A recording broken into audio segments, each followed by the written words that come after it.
Hey guys, welcome to another episode of the Kashif Booth podcast. If you're new here, each week I sit down with a guest and we discuss their career so far, the highs, the lows, and what's next for them. Today's guest is Jordan Pitt. He is an actor, producer, director, and more. See, he's a multi-hyphenate out here. So I'm multi-talented because I always say like people who are like a jack of all trades, they're not really good at, like it's jack of all trades and master of none.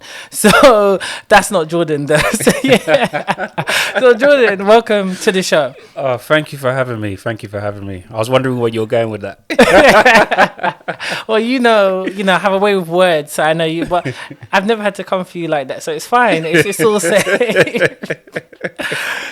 So Jordan, like I've known you for actually 6 years coming up to, but you don't remember the first time we met because we first met at the Screen Nation Awards, Digital Is Media Awards in 2016. Oh wow! Briefly, it wasn't like a full-blown conversation, but we had like a brief conversation because I was with some actors you knew, but we just kind of like, okay, this is what I do, this is what you do, and then we somehow connected on social media, and that was it. Okay. And then a couple years later, then I found out that you're really good friends with my cousin, so it was just a small world in that way. And then I saw you at one of his birthday parties or something like that. Yeah. There we go.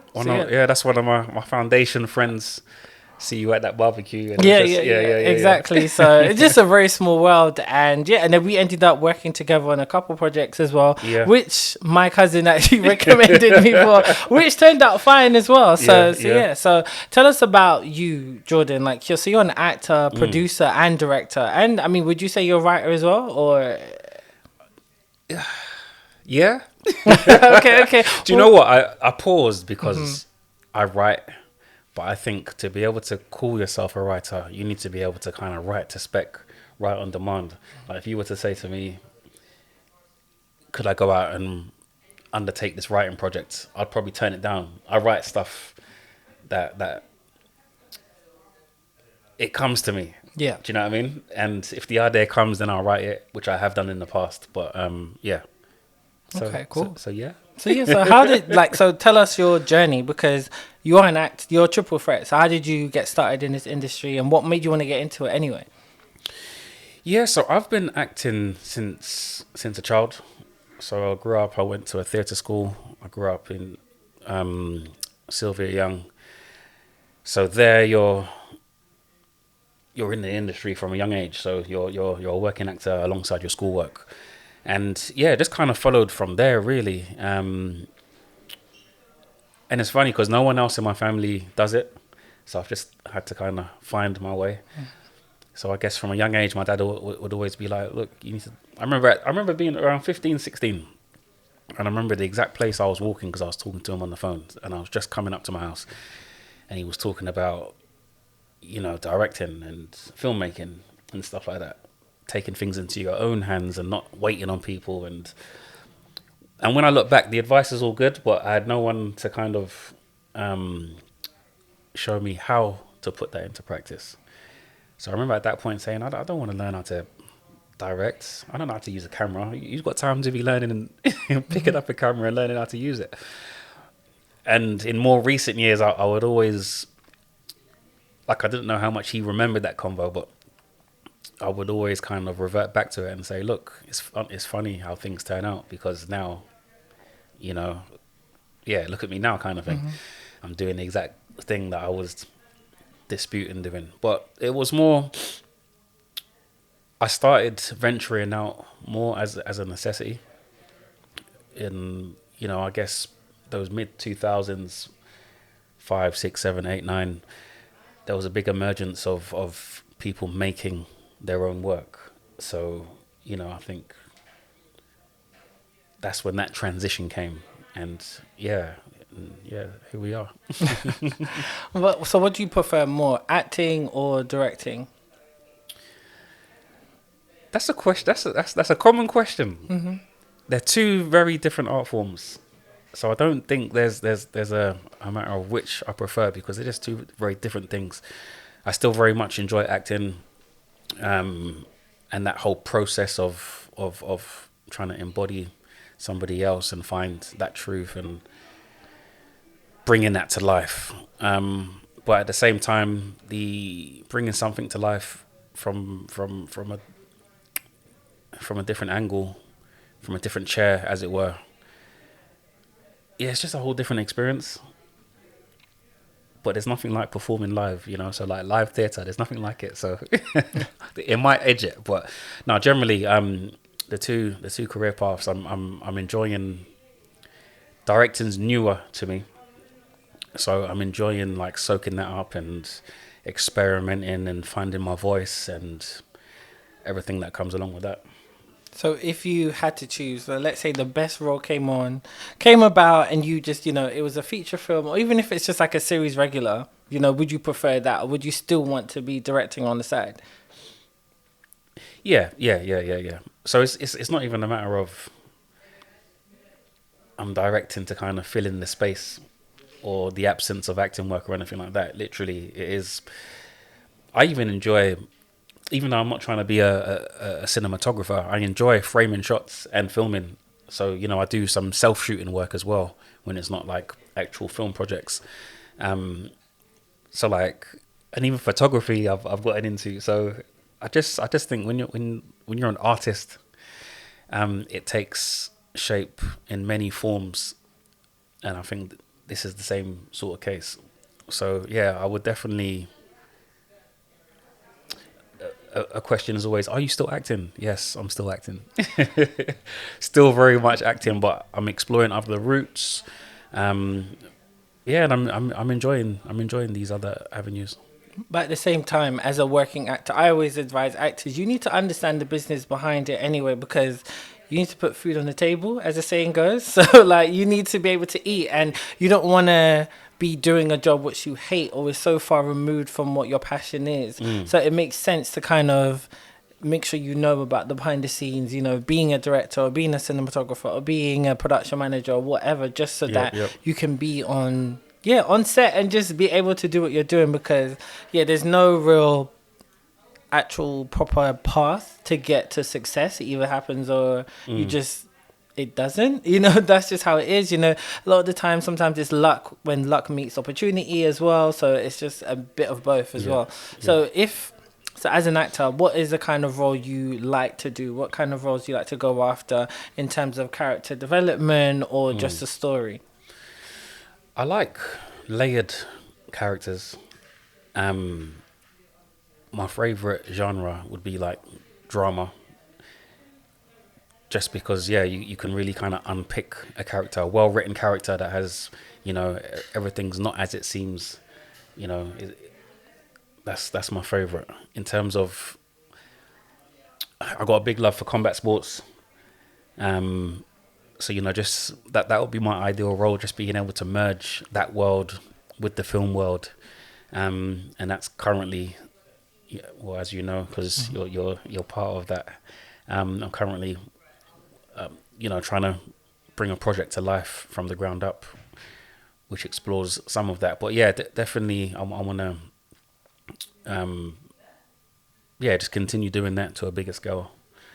Okay, cool. So because I definitely see that in terms of the work we've done together, in terms of the projects we've done, like Hi John, that short film, which is still making the festival rounds, and also Coffee, which I was able to come on board as associate producer. And when I look at what would you do? What would you do as well? And that was more of a light-hearted comedy in terms of, what would you do if you found a bag of cash? And that was fun. So I definitely see that in your work as well, and your performances as an actor as well, because you tend to pull from this place. You have that effect, because like how Morgan Freeman, he can really command a room and everyone loves his voiceover work. So I feel like that's the same with you. Thank you. Deep thinker. Jordan goes deep, okay, when he talks, and he does, way you analyze as well. So I can definitely see that within what you'd want to go after. But in terms of, have you challenged yourself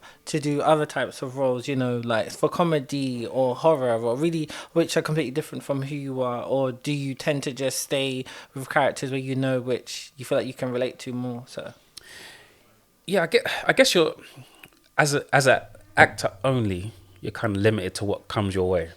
But I've been fortunate enough to be able to experiment with different characters. Like if you look on my show reel now, it's, you know, one of the compliments that is always at the forefront is, oh wow, it's so diverse. But actually that diversity kind of in recent years works against me because people don't know where to place you. And, you know, I would have that talk with my agent so much, and it's just like, wow, this is just ridiculous. Like, you do this thing to show how diverse you can be and how, you know, flexible you can be as an actor. But, you know, it's seen as, and obviously it's not one size fits all, so it's not every casting director or whatnot. But, you know, generally you get told it's easier if they can box you in.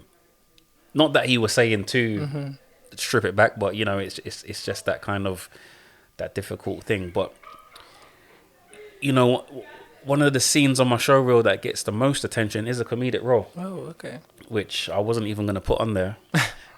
And then, you know, it's just one of my good friends, Alison Ava Brown. She was like, oh my gosh, Jordan, you need to put this in there. And I was just like, really? So then I put it in, and yeah, like, I think that's got a lot of attention over the years. So I've got my preference, but generally, in terms of when something's placed in front of me, it's either, it's not as an actor, it's not the genre that dictates whether, you know, I'm drawn to it. It's literally I read it, and yeah, it's either you're drawn to it or not.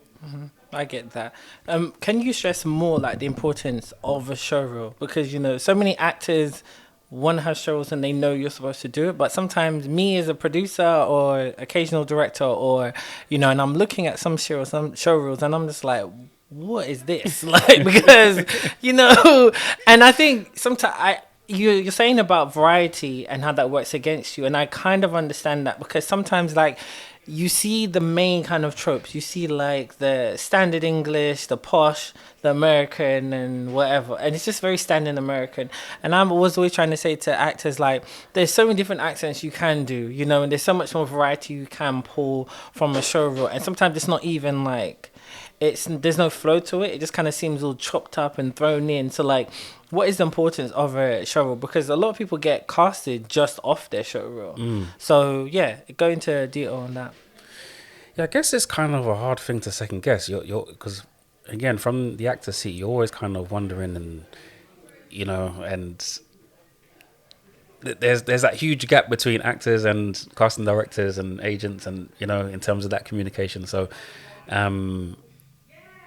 but, you know, if I was to strategize it, it would be to think about the type of characters you want to play for the stage that you're at. You know, so is it your first TV role that you're going for? Is it your first film role that you're going for? But this only applies if you're making your show reels from scratch, because usually a show reel is made up of the work that you have. So sometimes you're limited to that. So fortunately, over the years, you know, the work I've been involved in has improved.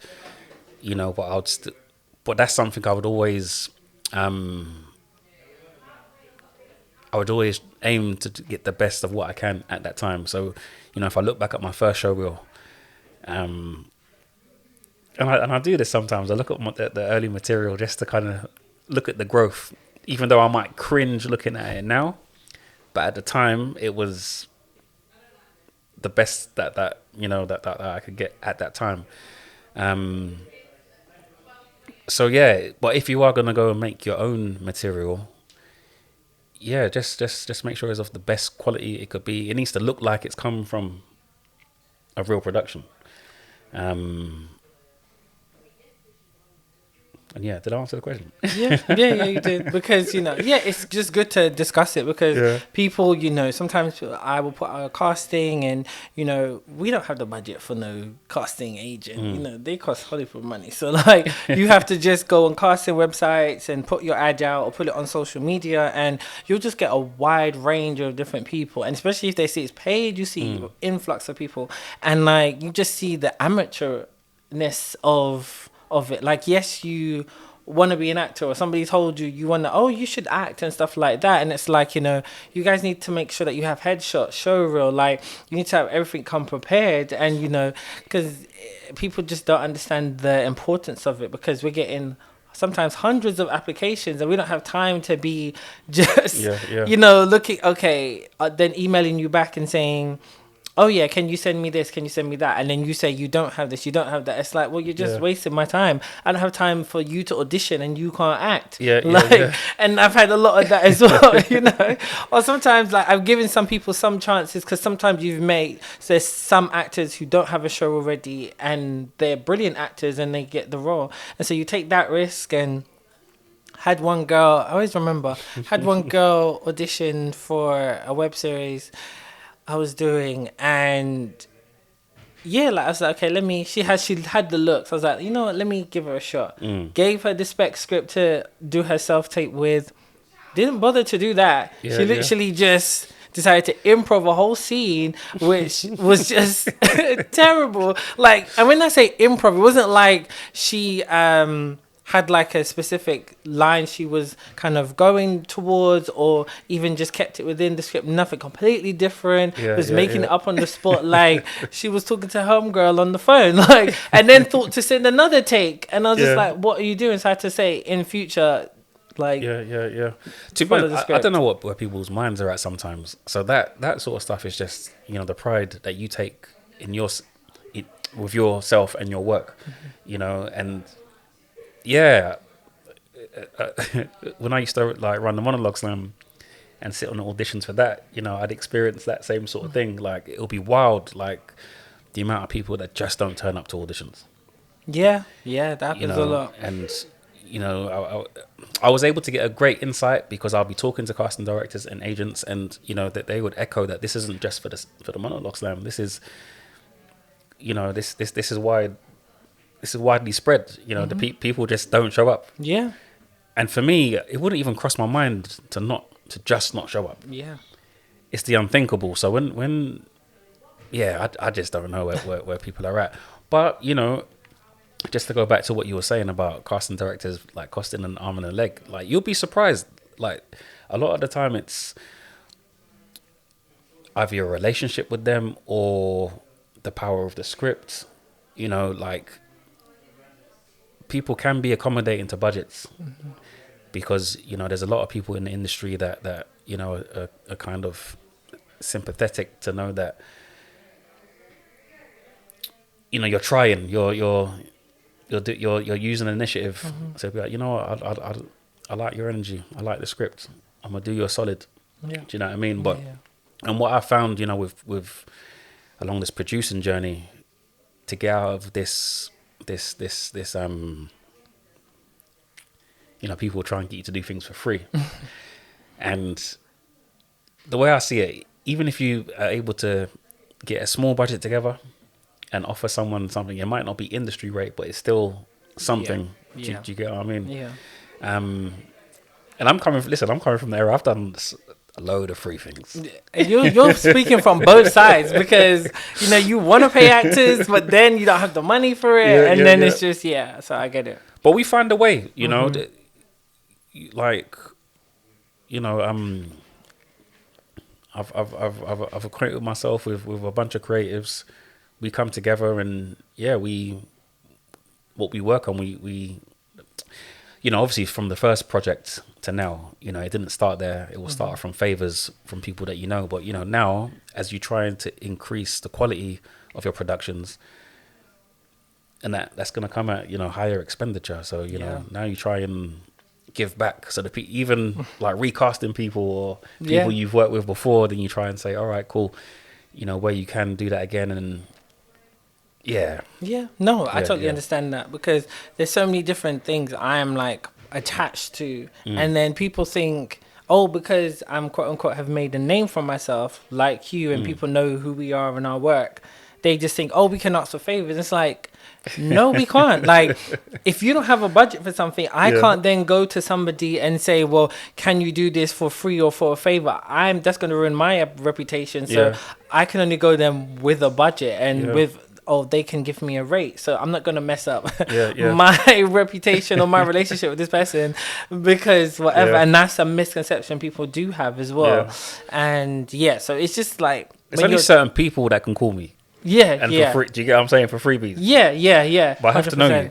Yeah. Know you. You have to be on like a certain level. Yeah. So I totally get that. Exactly. So when you, as a working actor, working director, what do you say to people when they always come with, so when am I going to see you on TV and doing this and that? Like, is that, to me, it's like a pet peeve because, people always say to me as well, like, yeah, you need to go to America and you need to go work with Tyler Perry. I'm like, look, everybody wants to work with Tyler Perry. Well done for what he's doing, but that's not my lane. So how do you feel when people constantly say that? Because you've been a working actor for many years, and, you're not at where people who aren't in the industry feel like, oh, you should be at, or you're not successful because you're not doing this and that. What do you say to that? Yeah, that's a very good question. And it comes usually from people who aren't in the industry. And, yes, a few weeks ago, I went to like a small party, and the first thing somebody said was, are you famous yet? In my mind, I was thinking, if I was famous, I was famous, you would know it. But like, it's annoying because you got your own frustrations inside as well. Do you get what I mean? Yeah. So I've been a working actor, but I've still got goals of where I want to be, and there's some goals I may not have hit. So, that's my own things that I got to deal with. But at the same time, you kind of, what's the word? You have to distinguish and look from where the comment's coming from. Yeah. And most of the time it's not malicious. No. So it's just, because, for us it's normal being an artist, being a creative, being around faces of, film, TV.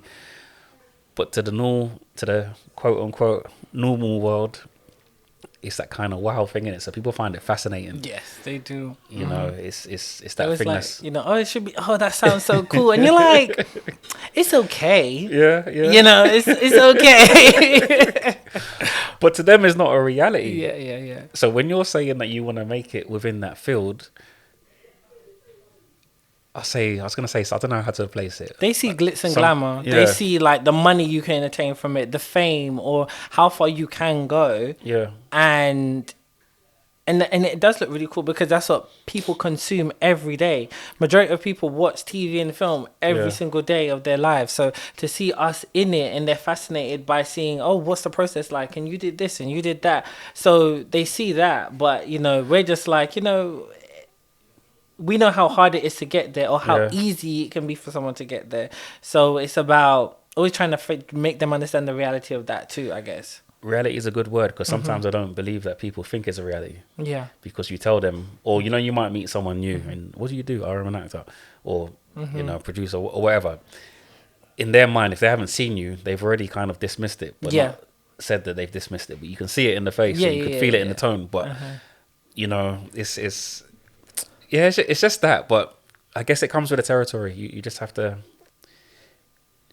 put the blinkers on and just keep.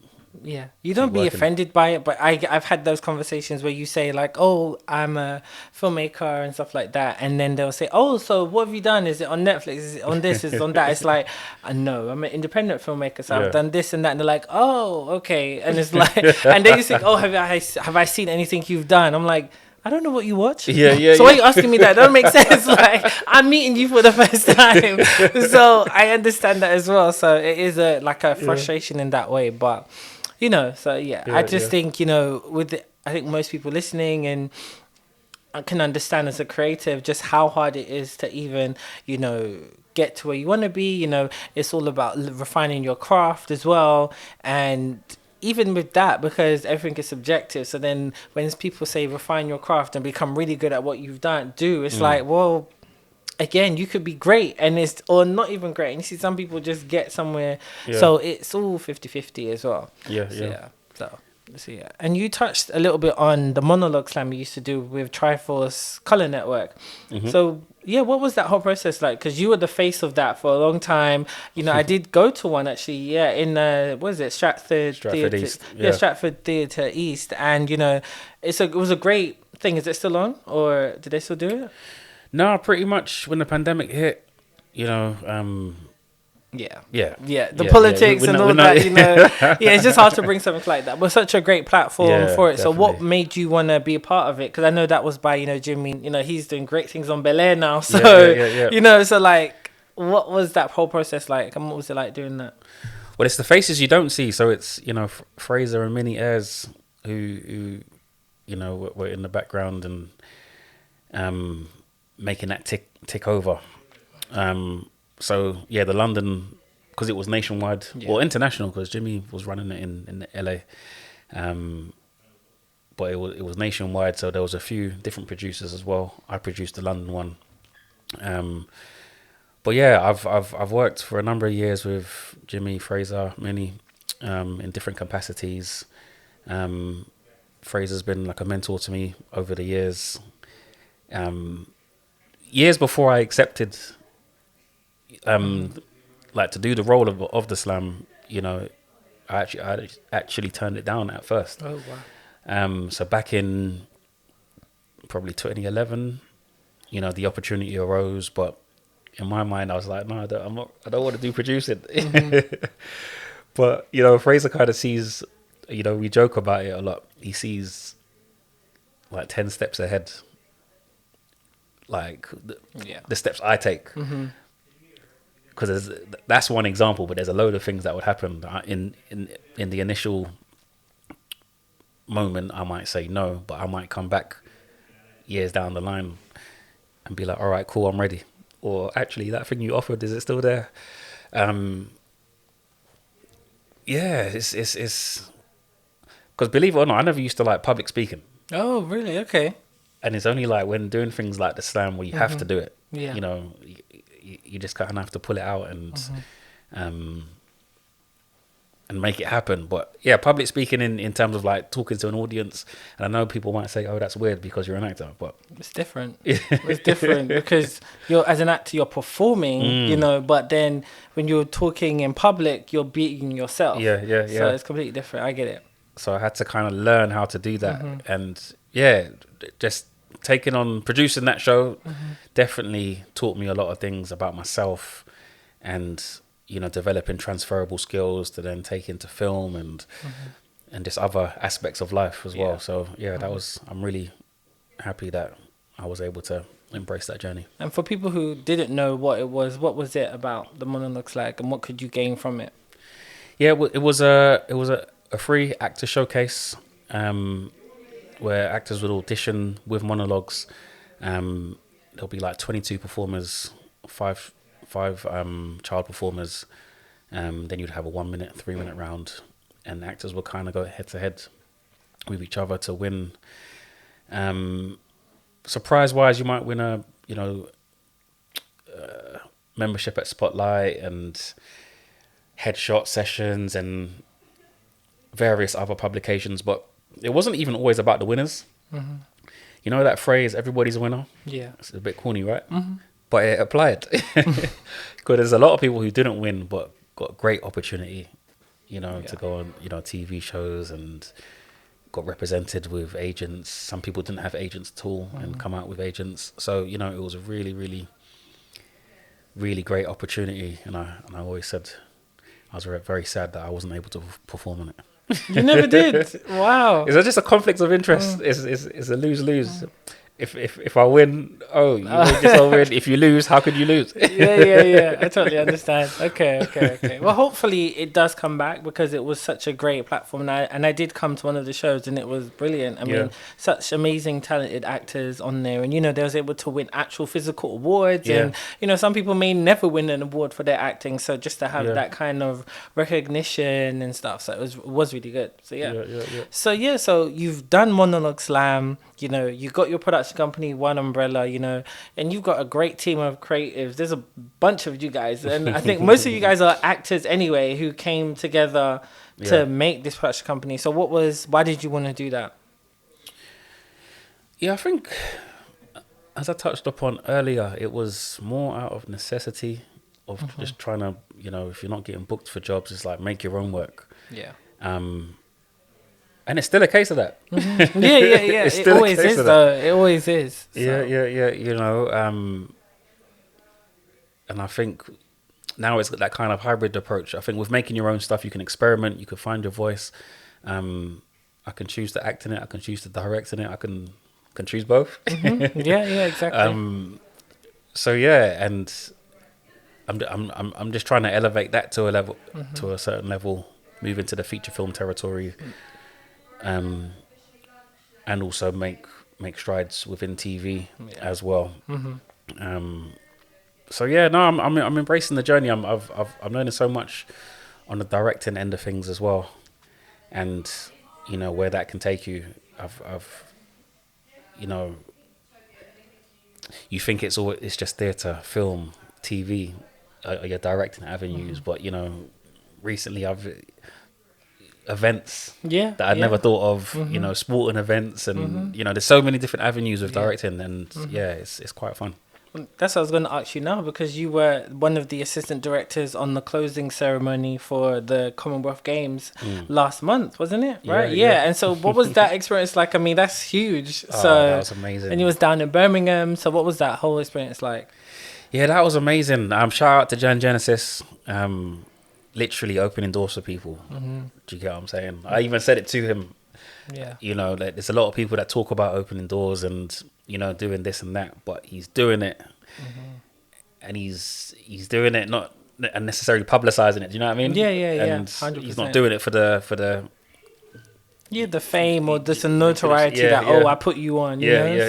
It's from a good place, and there's other people in his team that I got to speak to that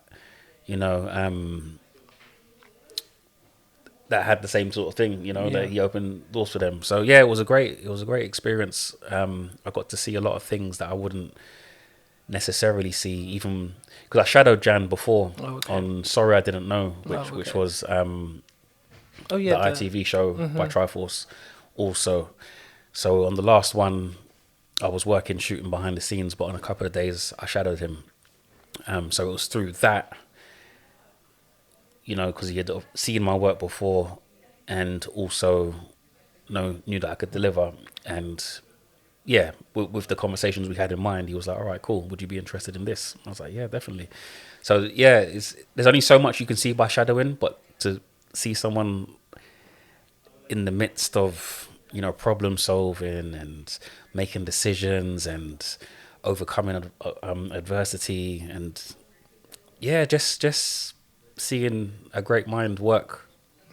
No, that's good. It was an amazing experience. I mean, I could imagine, because it looked like a great experience from what I saw on your social media as well.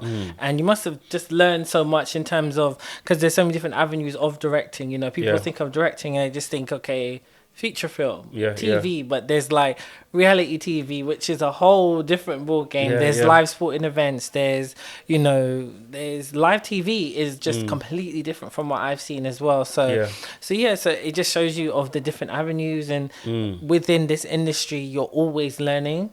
Always learning. It doesn't matter how long you've been in it, you're always learning something new. And I always say to people, anyone you meet who acts like they know everything, run away, because they're the worst people to work with anyway, because they think they know everything. It's like, nah, you don't. So that's really good. And then you said that you learned how to do a lot of more public speaking from doing the monologue slam. So that led to having your talk show, the Retro Lounge show. I was a guest. My episode was a mess. No, it wasn't a mess, man. In a good way, but like I was like, oh Lord, what was I saying? And then it wasn't bad. It just gave me more okay, cool, I can do an appearance like that. Loads of people for years have said, oh, you need to do more commentary stuff, and I'm like, okay, I see what people were saying. So it was fun. So like, when's that coming back? Because that was a great show, and it was funny. You had such a variety of different guests, men and women talking about all different type of topics, and the unique selling point was that they'd come and play classic video games, which are older than me, and I'm 30. So yeah. Do you know what? It wasn't even meant to stop. But, you know, it fell victim to, there's two of us running it. Okay. And, you know, there's no funding behind it or anything. So, you know, we got a backlog of episodes, which, you know, literally we're just finishing up now. Oh, okay. So we're just kind of, in the next few days, we're going to create the release schedule and kind of, and resume that. But it's funny you say that because, you know, even doing an interview like this, if you would ask me X amount of years, I'd have to be thinking, boy, I don't know, you know, because it's the same thing. Like, and it's just through repetition and just doing it. I guess you just become more comfortable with it. But you know, even with the Retro Lounge show, me present, like over the years, people have always spoken about presenting, and I'm just like, nah, it's not my thing. But again, I think it's because it's just kind of laid back and relaxed. Yeah, I totally understand. Yeah. So where can people find you and your previous work and, you know, the short films you've done and the Retro Lounge show? Yeah, the Retro Lounge show. Find that on all social media platforms at the Retro Lounge show. You can find me on Instagram, Jordan Pitt Official. My website, jordanpitt.com. Check out some of our films, www.coffeeshortfilm.com. Really proud of Coffee. That's been doing the rounds and, you know, picking up some great accolades along the way. And that was a project where even Nia Darte Evans, who wrote it, you know, you just have no expectation of a project. Yeah. Because it's such a simple film, such a simple concept. If we were to say, which is the front runner of our films, that wouldn't have necessarily been picked. But you know, that's been doing the most. And Hi John, which is yet to come out as well, has been doing some great things on the festival circuit. So yeah, Instagram's probably the bit where I'm most active. I've got a Twitter account, Jordan Pitt, but yeah. Great, because I remember with Coffee, I remember you sent it to me and you was like, because obviously with me being associate producer, I handled a lot of the film festival strategy, and because I have experience doing that, I've been able to make like this web series Tally Versus get where it needs to get because of how I just understand the market and how you're supposed to kind of play to it. Which was also, you know, like you were killing it this year. So you had that in ABFF, American Black Film Festival, and Coffee. Yeah. Was there a third one as well? No, just those two. Yeah. So you yourself are killing it. Do you get what I'm saying? So Thank you. Man.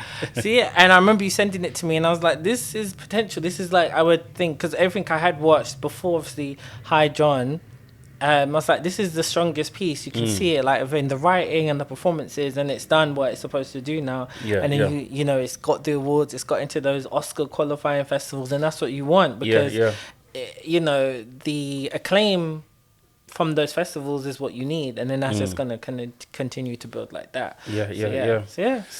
But also One Umbrella Productions on YouTube, and there you can check out the catalogue of work. But as we release stuff as well, a lot of stuff will be released via YouTube. I'm working on a documentary at the moment, which I can't say too much about, but that and another combat short film, which will be in production.